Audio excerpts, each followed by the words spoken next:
রাস্তাটা ভাঙা পাঁচিলটা ক্রস করে একটুখানি এগিয়েছি, সাথে সাথে তুই বিশ্বাস করবি না, পুরো গা আমার পুরো যেন মনে হয় ভারী হয়ে গেল।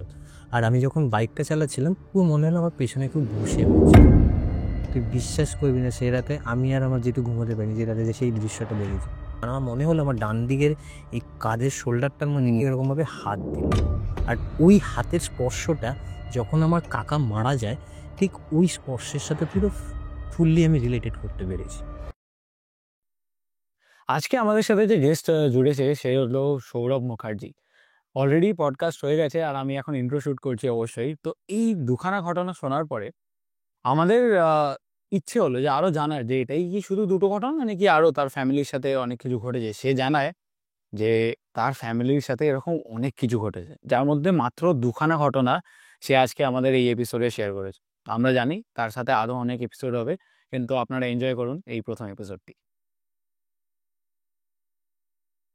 হ্যালো বন্ধুরা, আপনাদের সবাইকে স্বাগত জানাই মিস্টিক নাইটসের চ্যানেলে। শুরু করার আগে এপিসোডটি আপনাদের সবাইকে জানাবো শুভ নববর্ষ। আমি চাই আপনারা একদম ভালোভাবে এই পুরো বছরটিকে কাটান। এটা হচ্ছে এপিসোড নম্বর 14 আর আমার সাথে জুড়ে গেছে সৌরভ মুখার্জি। তো কেমন আছিস বল? ভালো আছি, তুই কেমন আছিস বল? আমিও খুব ভালো আছি। আর যেরকম তুই কিছুদিন আগে কন্ট্যাক্ট করেছিলি আমার সাথে যে তোর সাথেও নাকি কিছু ঘটনা ঘটেছে আর তোর ফ্যামিলির লোকেদের সাথেও। তো শুরু করা যাক তাহলে। অবশ্যই। সবার আগে আমার সাথে যে ঘটনাটা ঘটেছিল তোকে আমি জানিয়েছিলাম, সেটা আমি একটু পরে তোর সাথে আমি এই জিনিসটা শেয়ার করছি এবং তোর অডিয়েন্স যারা রয়েছে তাদেরকে সবাইকেই জানাবো। কিন্তু সবার আগে যেটা সব থেকে বেশি আমার জীবনের সব থেকে বড় ভৌতিক এবং যদি বলিস খুব প্যাথেটিক, কেন কথাটা বলছি, সেটা আমার নিজের দিদির সাথে ঘটনাটি ঘটেছিল 2019 সাল। আমার দিদি রিষড়া সংলগ্ন এলাকার বামুনারি বলে একটি জায়গায় পড়াতে যেত। দিদি হাওড়া গার্লস কলেজে সায়েন্স নিয়ে পড়াশোনা করেছে। তো দিদি ছোটবেলা থেকে অনেক মেধাবী ছিলেন। তো সেইখান থেকে দাঁড়িয়ে ও ছোটবেলা থেকে টিউশনি করা, নিজের সমস্ত দায় দায়িত্ব সব কিছু নিজের মতন করে তৈরি করতো এবং নিজেই সব কিছু সেটা মেনটেন করে চলতো। তো 2019 সালের এক্সাক্ট আমি তোকে ডেটটা বলতে পারবো না, এই ধরে রাখ তুই ওই পুজোর ঠিক আগে আগে করে হবে। সেই টাইমেও বাউনারির সাইডে একটা জায়গা আছে নীলকুঠি বলে, তো ওইখানে একটা বাচ্চা ছেলেকেও পড়াতে যেত। বাড়ি ফিরতে আসতো মোটামুটি ধর কখনো কখনো 9:30 10টা নাগাদ বাড়ি ফিরে আসতো। পড়াতে যেত, ও আরেকটা পড়ানো ছিল সন্ধ্যেবেলা, সেটাকে পড়িয়ে তারপর ওইখানে পড়াতে যেত। তো ফিরতে ফিরতে ধর 8:30 9:30 10:30 এরকম হয়ে যেত। তো একদিন পড়িয়ে ফেরার সময় ও বাবাকে ফোন করে।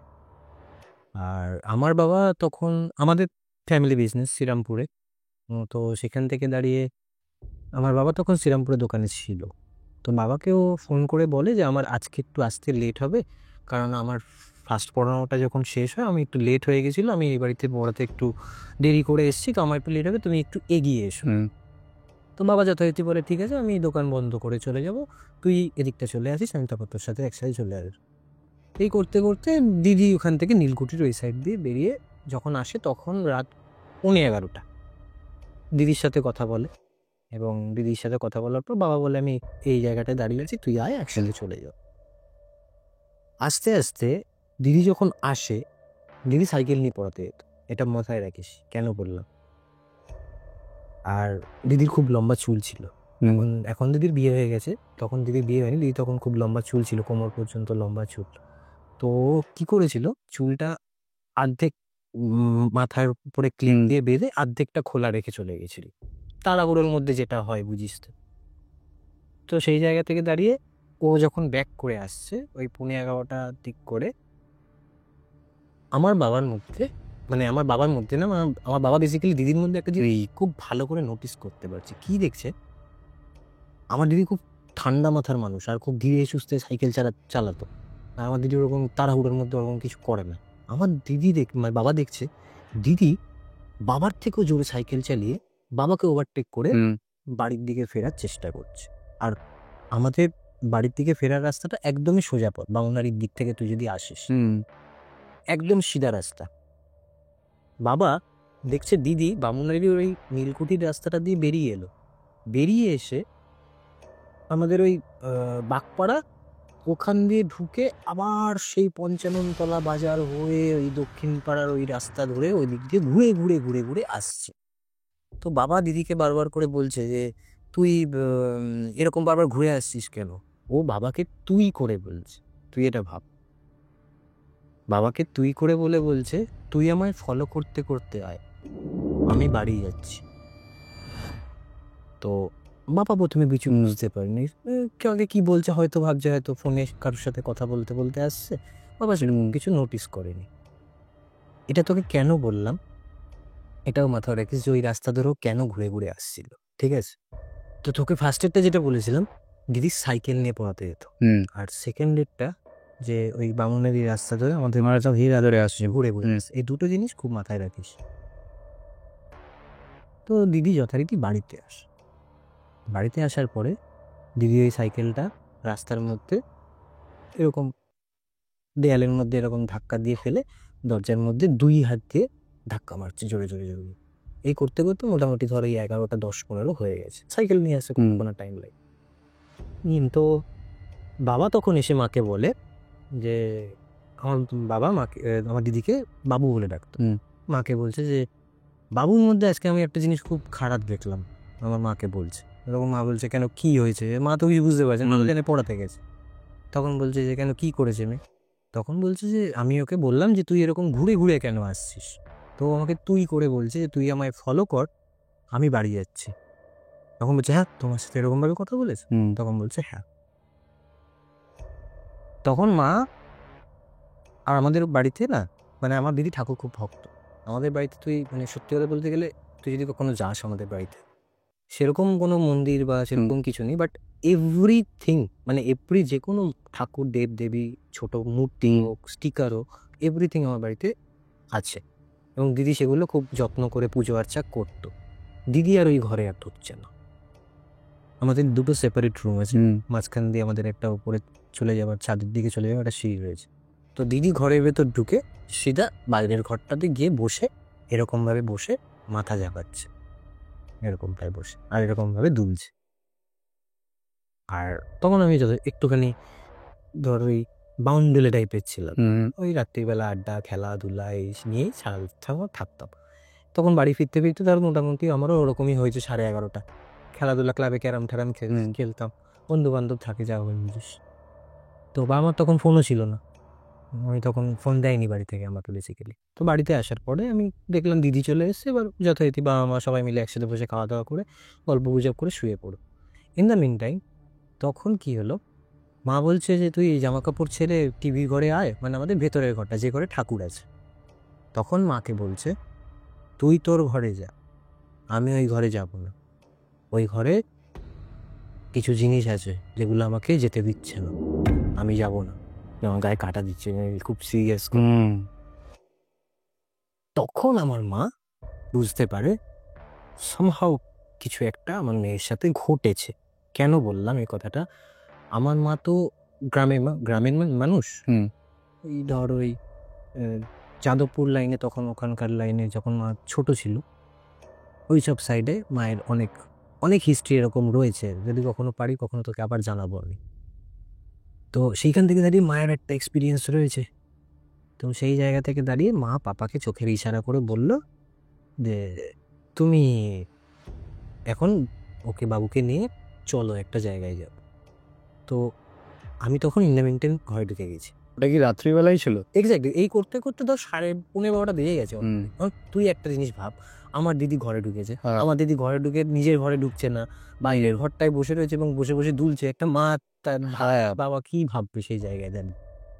এই করতে করতে 11:30 মধ্যে বেজে গেছে। তখন মা যেহেতু বাবাকে বললো ইশারা করে যে মেয়েকে নিয়ে আমি যাব, তুমি একটুখানি চলো আমার সাথে। এই বলতে বলতে তখন মা দিয়ে দিদির মাথায় বাবু বাবু বলে হাত বুলিয়ে আদর করে এরকম, তখন মাকে আর বাবাকে এরকমভাবে বলছে ছুবি না আমাকে, আমি একটা ছেলে, আমার মাকে বলেছে। তখন আমার মা একদম 100% একটা মেয়ে হয়ে সে বলছে নি ছেলের, এটা তো বোঝার আর কিছু বাকি থাকে না। তো সেই জায়গা থেকে দাঁড়িয়ে মা জানিস মন ভেঙে যাবে, মা কান্নাকাটি করছে। তো আমরা পারিবারিক দিক থেকে ব্রাহ্মণ পরিবার থেকে বিলং করি। তো সেখান থেকে দাঁড়িয়ে তুই জানিস আজকের ডেটে সমাজের কি, সবাই জানে যে হ্যাঁ ব্রাহ্মণ মানে খুব উঁচু, সেটা সেরকম কোনো বিষয় না। তো সেখান থেকে দাঁড়িয়ে যেটা পারিবারিক শিক্ষা এসেছি, গায়ত্রী মন্ত্রের অনেক জোর, অনেক কিছু করা যায়। তো মা আমাকে বলছে তুই তোর দিদির মাথায় গায়ত্রী মন্ত্র জপ করে দে। তো আমি আমার পৈতেটা বার করে যেভাবে আমাকে আমার গুরুদেব শিখিয়েছিলেন, তো সেরকমভাবে আমি গায়ত্রী মন্ত্র জপ করতে যাবো। ইন দ্য মিন টাইম আমি এরকম হাতটা নিয়ে দিদির মাথার মধ্যে দিয়ে সবে আমি বলতে শুরু করবো, তখনই সেই আমার দিদি আমাকে বলছে, আমি তোর ব্লাড, আমার দিদি আমাকেই বলছে কিছু নোংরা ভাষায় খিস্তি কথাবার্তা বলে, এইসব গায়ত্রী মন্ত্র দিয়ে তুই আমাকে তোর দিদির কাছ থেকে বাঁচাতে পারবি। তো তারপরে আমার আর কিছু নেই। এবার তখন আমিও বয়স অনেকটাই ছোট, এবং আমি তখন আমি কী করবো সেই যে আমি নিজেরই মোটামুটি আমি নিজেই আমার হাত পা টানতে শুরু করে দিয়েছি। আমি আর কিছু বলিনি। এবার আসি গল্পের মোটামুটি লাস্টের দিকটা, যেটা খুব মারাত্মক একটা চ্যালেঞ্জিং বিষয় হয়ে উঠেছিল আমার মায়ের ক্ষেত্রে। আমার দিদি যখন তোকে বললাম ওই বামুনারির রাস্তা ধরে সিধা আসে, ওইখানে একটা মসজিদ পড়ে। ওই মসজিদটাকে অ্যাভয়েড করার জন্য ও ওই দিক দিয়ে উল্টো দিক দিয়ে ঘুরে ঘুরে আসছিল। এই হচ্ছে মেন কারণ। আমার দিদি তখন ওই যে সাইকেলটা নিয়েও আসছিল, আমার দিদিকে বুঝিয়ে বাজিয়ে সব কিছু করে আমার বাবা সব কিছু করে আমার দিদিকে সাইকেল করে জোরজাবস্তি করে নিয়ে যাওয়া হলো সেই মসজিদের কাছে। যে মুহূর্তে মসজিদের কাছে, মানে মসজিদের থেকে মোটামুটি ধর তুই ওই 50 মিটার কি 25 মিটার দূরত্ব বাকি রয়েছে, ইন দ্য মিন টাইম সেই টাইমটার মধ্যেই আমার দিদির মধ্যে সেই জিনিসটা তুমুলভাবে অত্যাচার শুরু করলো। কি অত্যাচার শুরু করলো? গোটা রাস্তার মাঝখানে, তখন হয়তো লোকজন আজকে এখন অনেকটাই লোকালয় জায়গা আছে, লোকজন 12:30 1টা পর্যন্ত রাস্তার মধ্যে ঘোরাঘুরি করে। আর আমাদের পরিবারের লোকজনকে রাস্তাঘাটে মোটামুটি সবাই চেনে, তুই যদি কখনো আমাদের পাড়ার দিকে যাস। তো সে তখন দাঁড়িয়ে সবাই জিজ্ঞাসা করছে বেনুদা কী হয়েছে, মেয়ের কী হয়েছে। এটা একটা লজ্জার বিষয়, বাট লজ্জার বিষয় বলে তো সেই আমার দিদিকে আমি কি হারিয়ে ফেলবো? সেই জায়গায় তো সেটা সম্ভব না। কিছু হয়নি, শরীরে খারাপ করেছে, একটু ডাক্তারের কাছে নিয়ে যেতে, যেরকম সবাই বলে বাবা বলে। ইন দ্য মিন টাইম ওই মসজিদের ঠিক ওই দরজার সামনে যখন নিয়ে যাওয়া হয়, আমার দিদি, একটা মেয়ের গায়ে কত শক্তি থাকতে পারে, না আমার দিদি জিম করেছে, না আমার দিদি কোনো শরীরচর্চা করেছে, সাধারণভাবে বাড়িতে মানুষ হয়েছে, খাওয়া দাওয়া পড়াশোনা এই নিয়েও থেকেছে। আমার দিদির সেই লোহার সাইকেলটা 3বার এরকমভাবে ধরেছে, এরকম মসজিদের গ্রিলে 3বার শুধু ছুঁড়ে ছুঁড়ে ফেলেছে ওই 50 মিটার দূরত্ব থেকে। এটা ছেলে হিসেবে আমরা সবাই পারবো, কিন্তু তাও 50 মিটার ছেলে হিসেবেও হয়ে যাবে, তাও 50 মিটার দূর ওই জায়গা থেকে ওই অত্যাচার শুরু হয়েছে। নিজের গায়ে নিজে আছাড় মারছে, চুলের মুঠি ধরে টানছে, অত্যাধিকভাবে এরকম শুরু হয়েছে। আছাড় তুলে সাইকেল তুলে মসজিদের ভেতর ভেঙে, সেই সাইকেল আর নেই আর কি। এর পরের ঘটনা তোকে আমি যেটা বলবো, যে মায়ের সাথে যে চ্যালেঞ্জের বিষয়টা, মাকে ধাক্কা মেরে সরিয়ে দেওয়া, মা তো আর কিছু পারছে না, মানে দৈব শক্তি যেটা বলে যে কি করবে এই জায়গাটা থেকে দাঁড়িয়ে, পারছে না। তো সেই জায়গা থেকে দাঁড়িয়ে তখন এই মসজিদের একজন পীর বাবা, আমি এই বিষয়টা জানি না, কারণ আমার মনে হয় এই জায়গাটায় ওটা দৈব শক্তি নয়, ওটা ভৌতিক শক্তি বা কোনো খারাপ শক্তি হতে পারে। কারণ দৈব শক্তি হলে তো ওটা ভালোই হতো, কিন্তু এটা তো একদম ভুল বলিস, এটা ভুল বলিস। তো সেখান থেকে দাঁড়িয়ে তখন ওই একজন পীর বাবা এসেছিলেন। আমি তখন এই বিষয়টা আমি জানি না, কারণ আমি তখন তো বাড়িতে, তো মা বলেছে তুই বাড়ি ছেড়ে যাস না, তুই বাড়িতে থাক, আমি আর বাবা যাচ্ছি। তো ওই পীর বাবা এসে এমন কিছু, হয়তো তখন ওখানকার কিছু নিয়ম কানুন থাকে, সেই কাজকর্ম করে কিছুটা সেই দিনের জন্য হয়তো দিদিকে রিলিফ, সেই মুহূর্তের জন্য হয়তো রিলিফটা করে দেওয়া হয়েছিল। এবং বলার পরে আমার মাকে বলে দেওয়া হয়েছিল যে আপনার মেয়ে মুক্ত হয়ে গেছে, আপনার মেয়েকে নিয়ে আর কোনো সেরকম কিছু নেই, কিন্তু ওর রেসটা এখনো পর্যন্ত রয়েছে, এই রেসটা কিন্তু আজ রাত সারা রাত চলবে। আর মা তখন বুঝতে পারছে না যে কি রেস চলবে না কি চলবে। বলছে ও কোথা থেকে ফিরেছিল, কি করেছিল, আমাকে একটু যদি ছোট করে বলেন তাহলে বুঝতে পারবো। তখন মা যেরকম বলেছেন যে পড়াতে গেছে, পড়ানোর থেকে ফিরেছে, ওর বাবাকে ফোন করে বলেছিল লেট হবে, বাবা বলেছে যে আমি এই জায়গায় দাঁড়াবো, তুই আসিস। বলছে কোথায় পড়াতে গেছি? তো ওনারা তো জানবেই ওখানকার লোকজন, ওনারা বলছে যে ওইখানে গেছিল, বলছে হ্যাঁ, বলছে চুল খোলা ছিল, বলছে হ্যাঁ। এই সব কিছু জানার পরে তখন বলছে একটা 53 না 54 বছর বয়সের একজন পুরুষ জিন ওকে দেখে ওর ওপর ভর করেছিল এবং ওকে ওর সাথে নিয়ে যাওয়ার চেষ্টা করেছিল পুরো শারীরিকভাবে। শুধুমাত্র যে দেহ থেকে কোনো কি বলবো নিজের জীবনটা নিয়ে নেবে সেরকমভাবে না, শারীরিকভাবেও ওকে পুরো কবল করে নিয়ে চলে যাওয়ার সিদ্ধান্ত নিয়েছিল। তো সেই জায়গা থেকে দাঁড়িয়ে আপনার মেয়েকে আমি মুক্ত করে দিয়েছি, যেহেতু ওর মনের আশা পূরণ হয়নি, তাই জন্য ওর কিন্তু একটা রেস আজকে সারা রাত চলবে। তো মা বলছে যে তাহলে কি করবো বাবা?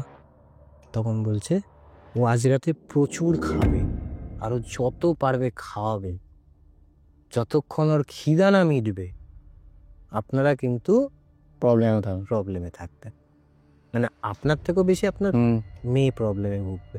যতক্ষণ ওর খাবার চলবে ততক্ষণ খাবে। ঠিক আছে, যা হলো জল মল দিয়ে ছাড়িয়ে পুড়িয়ে যা হোক কিছু একটা করলো, করার পরে আমার দিদি বাড়ি এলো। তখন এই করতে করতে একটা, এবং সেই রাত আমার দিদি খায় পাখির মতন, যে এই কটা ভাত এই দুপুনি ভাত, সেই রাত আমার দিদি 1 কড়াই ভাত খেয়েছে। মানে তোকে যদি বলি আমি, মানে 1 কড়াই বলা ভুল হবে, মানে তুই যদি ধরো একটা প্রাপ্তবয়স্ক 4টে ফ্যামিলি মানুষ, আমি একটা ইয়ং ছেলে, আমার দিদি একটা ইয়ং, বা আমার একটা বয়স জ্যেষ্ঠ মানুষ, তো সেখান থেকে দাঁড়িয়ে একটা ফ্যামিলিতে কৌটো চালের ভাত হতে পারে, 4 কৌটো 5 কৌটো মিনিমাম এক্সট্রা ভাত নেওয়া হয় লোকজন যদি আসে। আমার মা সেদিনকে 1 হাঁড়ি ভাত শুধু দিদির জন্যই করেছিল, তরকারি বলে বাড়িতে কিছু ছিল না। আমরা সেই রাত্রে আমি, মা, আমার বাবা কিছু খেতে পারিনি, সব খেয়েছে সেদিনকে। আর পরের দিন ও যখন রাত্রিবেলা যখন ঘুমায়, উঠেছে পরের দিন বিকেলবেলা, এবং ওঠার পরে ও মাকে বলে যে এত লেট করে আমি কেন উঠলাম, আমার কি হয়েছিল, তোকে আর তো না বলা যাবে। তো তারপর আর কিছু বলা হয়নি। এটা একটা সব থেকে বেশি আমার জীবনে প্যাথেটিক ঘটনা ঘটেছিল, এবং তারপরে যেটা আমার সাথে ঘটেছিল সেটা তোকে আমি পরে। আর দেখ, নিজের ফ্যামিলির মধ্যে আবার নিজের দিদির সাথে এরকম হলে খুবই তখন তো একটুখানি চাপ হয়েই যায়, কারণ প্রথম কথা তো দিদির যাতে কোনো অসুবিধা না হয় সেটা তো মাথাতে থাকেই। অবশ্যই। আবার যখন দিদির মধ্যে অন্য কেউ আছে, সেটা তো আমার কিছু হবে কি হবে না সেটাও একটা একদম বড় প্রশ্ন এসে তো, মানে এটা। আর তুই এরকম রাস্তার কথা বললি, আমি তো চিনি, আমি ওখানে মানে আমিও রিক্সাতেই থাকি, তো বুঝতে পেরেছি মানে জায়গাটা এমনিতেও খুব একটা এখনো অব্দি অন্ধকার, এখনো খুব। তুই যদি দেখিস ওই রাস্তায় এখনো পর্যন্ত লাইট ফাইট সেরকম ভাবে থাকে না। তুই যদি দেখিস ওই বাঁশভাঙার রাস্তাটা ধরে যাস, পাবি না ওই রাস্তায় আলো। তাও এখন আগের থেকে অনেকটা বের করার চেষ্টা করা হয়েছে, আগে তো কিছুই ছিল। এটুকু 19 সাল, 25 অনেক কিছু চেঞ্জ হয়ে গেছে এই লাস্ট কয়েকদিনে বা কয়েক বছরে বলতে পারছি। তো ঠিক আছে, তোর সাথে এবার যেটা হয়েছিল তাহলে আমরা সেটাতে এগোই। এবার তাহলে আমার ঘটনাটায় আসি। 2020 এন্ড, দুর্গাপুজো, ওই দশমীর রাত একটা ঘটনা আমার সাথে ঘটেছিল। তার আগে বলি, 2020 সালে আমার কাকা মারা যায়। শারীরিকভাবে অসুস্থ ছিল না, আমার বাড়ির সব থেকে ছোট ছেলে, আমাদের ফ্যামিলি বাবারা যত ভাই রয়েছে তাদের মধ্যে সব থেকে ছোট ছেলে আমার, যে কাকা মারা গেছেন তার কথা বলছি তোকে। কাকা কিভাবে মারা গেছিল আমি তোকে এক্স্যাক্ট অতটা ব্রড করে বলছি না এই মুহূর্তে, খালি এতটুকু বলতে পারি যে খুব কম বয়সেই মারা গেছে। এই বয়সটায় মারা যায় না, ধর এই 40 to 45 মধ্যে কাকা এক্সপায়ার করে গেছিল। তো একটা বাড়ির ক্ষেত্রে বড় ধাক্কা, বাড়ির সব থেকে ছোট ছেলে মারা গেছে, বাড়ির মধ্যে একটা ওই নিস্তব্ধতা সব কিছু রয়েছে।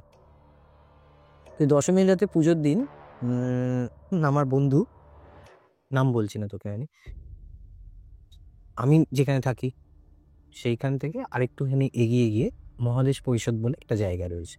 তো আমাকে ফোন করে বললো তুই একটু মহাদেশ পরিষদের সামনে একটু আসবি, তাহলে তোদের পাড়ার ঠাকুরটার ভাসালে আমি একটুখানি থাকবো, যেরকম হয় বন্ধু বান্ধবদের মধ্যে। আমি বললাম ঠিক আছে তুই আয়, আমি তোকে নিতে যাচ্ছি, তুই কত দূর আসবি বল। তো বললো মহাদেশ পরিষদ থেকে আমি আস্তে আস্তে হেঁটে হেঁটে আসছি, তুই আয় একসাথে চলে আস। তো সেই রাত্রিবেলা আমি আমার বন্ধুর কাছ থেকে বাইকটা নিয়ে আমি নর্মালভাবে হেঁটে হেঁটে চালিয়ে যাচ্ছি। চালিয়ে যাওয়ার সময় তোর একটা ভাঙা পাঁচিল পড়ে এই রাস্তাটা দিয়ে তুই যদি যাস, ওই মহাদেশ পরিষ্কার রাস্তার দিকে তুই যাবি যখন, বাঁ দিকে তোর একটা ভাঙা পাঁচিল পড়ে। ওই ভাঙা পাঁচিলের পাশে একটা খুব পুরনো লাইট পোস্ট আছে, কারণ ওই এলাকাটা আমাদের যেরকম আমি যে এলাকায় থাকি সেটা মিউনিসিপ্যালিটি এলাকায় পড়ে, আর ওই এলাকাটা পঞ্চায়েত এলাকায় পড়ে। যেহেতু পঞ্চায়েত এলাকায় পড়ে অতটা সেরকম কাজবাজ সেরকম হয়নি বলে ওই লাইট পোস্টটা একই রকম পুরোনো আগেকার সময়ের মতন রয়েছে। তো ওখানে লাইট ফাইটও লাগায়নি, একটা নর্মাল ছোট্ট একটা বাল চলছে, পুরো রাস্তা ফাঁকা, কিচ্ছু নেই মানুষ, মানে কোনো মানুষই নেই রাত্রিবেলা। আর কন্টিনিউয়াসলি আমার বন্ধু আমাকে ফোন করে যাচ্ছে, তুই কোথায় তুই কোথায়। আমি যাচ্ছি, যেতে যেতে আমি দেখ রাস্তা দিয়ে যেতে যেতে সবাই তো আর চারদিকে তাকাবে না, রাস্তার দিকেও তাকিয়ে তো যাবে। তো ওই সিচুয়েশানটায় বাল্বটা বিশ্বাস করবি না, মানে পুরো দুবার বন্ধ হলো, জ্বলে উঠে।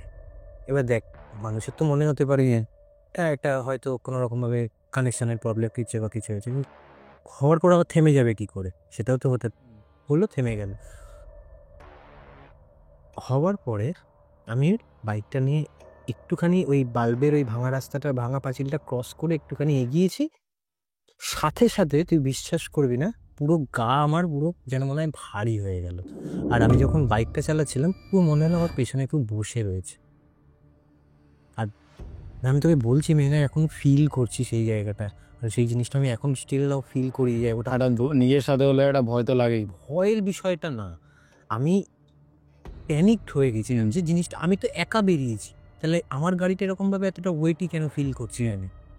এরকম পেছন দিকে বসেছে, যেমন তুই দেখবি যদি পিলিয়ন নিয়ে তুই যদি একটা বাইক চালাতে একটা ওয়েট ফিল করবি, ঠিক ওরকম ওয়েট ফিল করলাম। আর আমার মনে হলো আমার ডান দিকের এই কাঁধের শোল্ডারটার মানে এরকমভাবে হাত দিল, আর ওই হাতের স্পর্শটা যখন আমার কাকা মারা যায় ঠিক ওই স্পর্শের সাথে পুরো ফুললি আমি রিলেটেড করতে পেরেছি।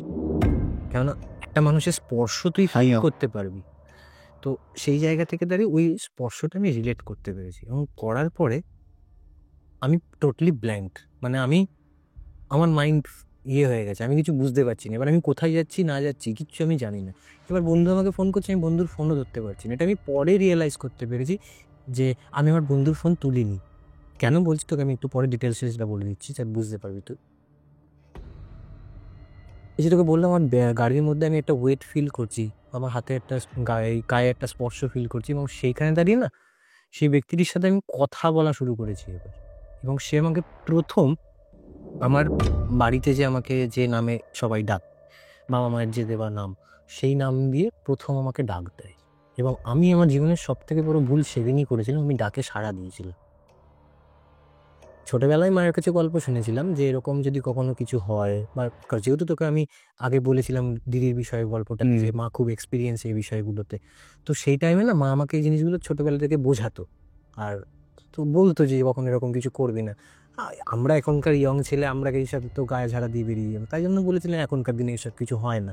তো তখন মাকে বলছেন তোরই আমার সাথে কিছু হবে, এসব বলতে বলতে আমি তখন ওই জিনিসটা বলছি, আমি নর্মাল সাড়া দিয়ে দিয়েছি। এবার যে আমাকে আমার ফ্যামিলির গত যে নামটা দেওয়া আমাকে বলছে, সেই নাম দিয়ে যদি কেউ ডাকে তাহলে তো অবভিয়াসলি বাবা আমার খুব ক্লোজ কেউ, তো আমি ডাকে সাড়া দিয়েছি। এবং যে মুহূর্তে আমি সাড়া দিয়েছি আমার মাইন্ড পুরো ওয়াশ, আমি ফুললি ওয়াশ, যে আমি কোথায় যাচ্ছি কী করছি সব কিছু ভুলে যাচ্ছি।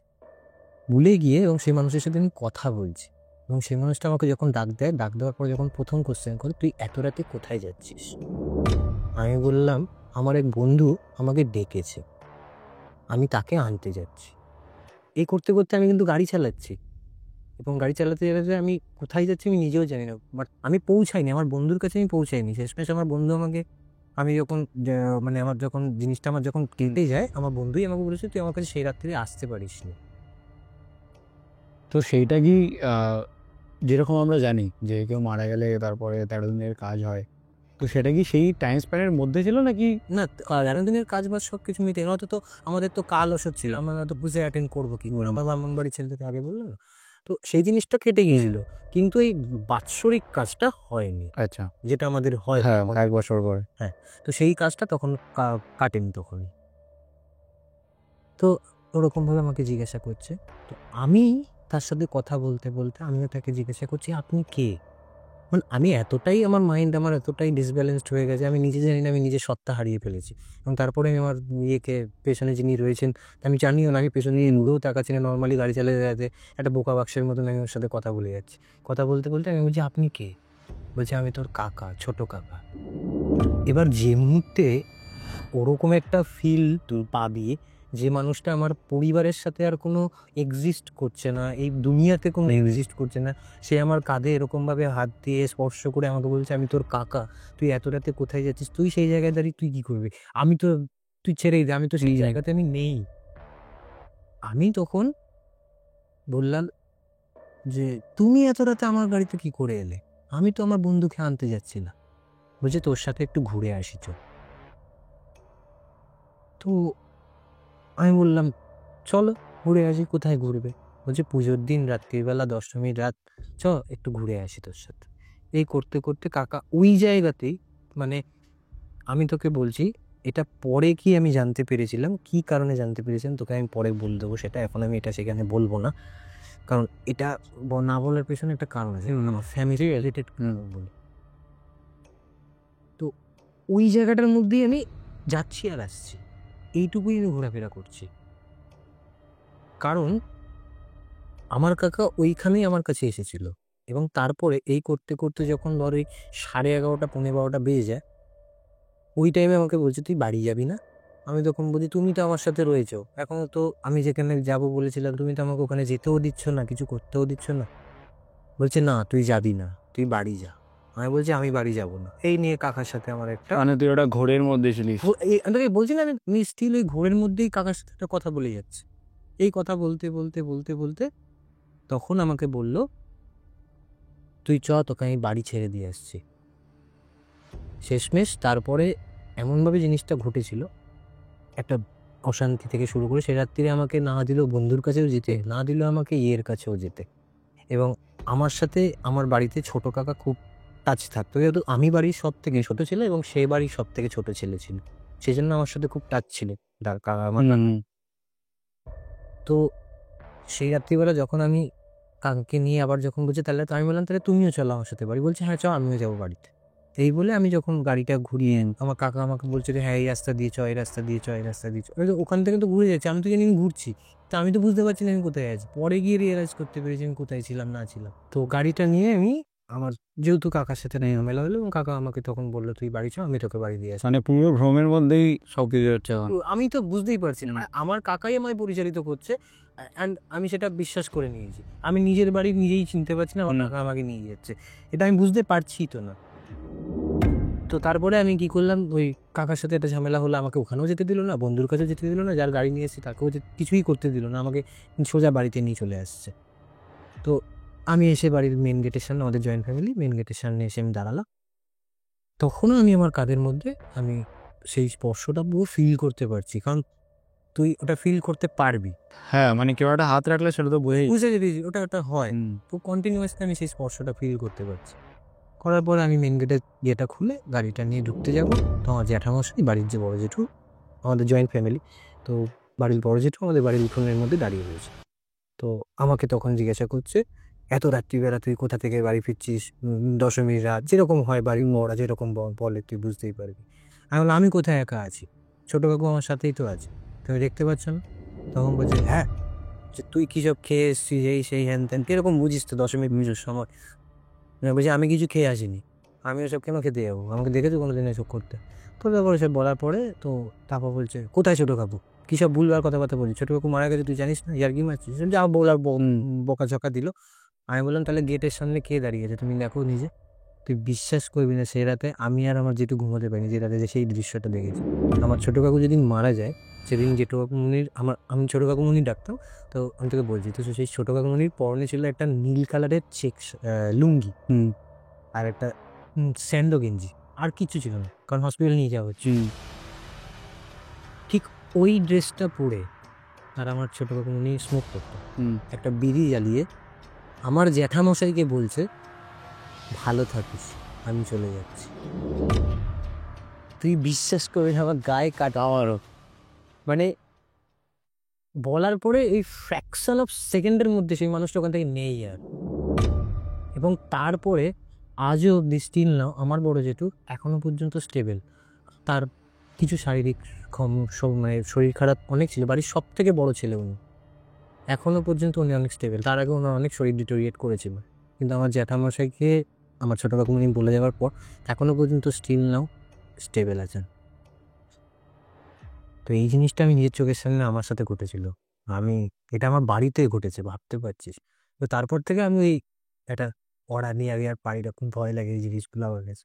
কিন্তু আমার মনে হয় হয়তো সেদিনকে তোকে না যেতে দেওয়ার পিছনেও হয়তো কোনো কারণ ছিল। কারণ ছিল হতে কারণ যখন তোর ফ্যামিলি, নিজের ফ্যামিলির কেউকে তুই দেখতে পেলি এরকম, আমার মনে হয় না সে কোনো ক্ষতি করতে এসেছিল বা কিছু। হ্যাঁ, somehow কিছু হয়তো কোনো বার্তা দিচ্ছে হতে পারে হয়তো তুই ওইদিকে যদি যেতিস তাহলে হয়তো কোনো একটা কোনো কথা প্রবলেম হতে পারতো, যার জন্যে হয়তো। হয়নি। আবার আমার তো সব থেকে গায়ে কাটা দিল যে দুজন মিলে দেখলি সে এটা আমি যেটা দেখেছি অসম্মানে, আমি এটা হয়তো কেউ বিশ্বাসও করবে না, বাট এটা চোখের সামনে দেখা আমার আমি এতটা তো কেউ মানুষ তো হ্যাঁ হতে পারে না, কারণ আবার দুজন মিলে আমার আমি তোকে বলছি না যে যেদিনকে মারা যায়, যেদিনকে যে ড্রেসটা পরেছিল হুবহু সেম, একদম ওই নীল কালারের চেক লুঙ্গি একটা স্যান্ডউইচ। ইভেন আমাদের সামনে হাতে একটা স্মোক করতে বলে একটা বিড়ি ধরিয়ে আমার জ্যাঠামশাইয়ের দিকে তাকিয়ে, তখন আমাকে আর কিছু বলেনি, জ্যাঠামশাইয়ের দিকে তাকিয়ে, মানে বেসিক্যালি বলতে গেলে হয়তো এই বার্তাটা দেওয়ার জন্যই জ্যাঠামশাইয়ের কাছে এসেছিল, এটাও হতে পারে। কারুর হাত ধরে হয়তো আসার চেষ্টা করেছিল, সেটা হতে পারে। সেটাও হতে পসিবিলিটিস এন্ডলেস অবশ্যই। এক্স্যাক্টলি। তো ধন্যবাদ আমাদের সাথে জয়েন করার জন্য, আর এত সুন্দর দুখানা ঘটনা শোনার জন্য। আমার জন্য সুন্দর অবশ্যই, কিন্তু তোর সাথে যখন হয়েছিল হয়তো ওটা অতটা এগুলি সুন্দর। একদমই সুন্দর নয়। যাই হোক, আশা করি আপনারা খুবই মানে এনজয় করেছেন এই পুরো এপিসোডটায়। আর আগের যে এপিসোডগুলো ছিল সেগুলোতে আপনারা এতটাই ভালোবাসা দিয়েছেন, তার জন্য ধন্যবাদ। সাবস্ক্রাইব করতে ভুলবেন না মিস্টিক নাইটস চ্যানেলটিকে, আর শেয়ার করে দেবেন আপনাদের বন্ধুদের সাথে। আজকের জন্য এতটাই। শুভরাত্রি।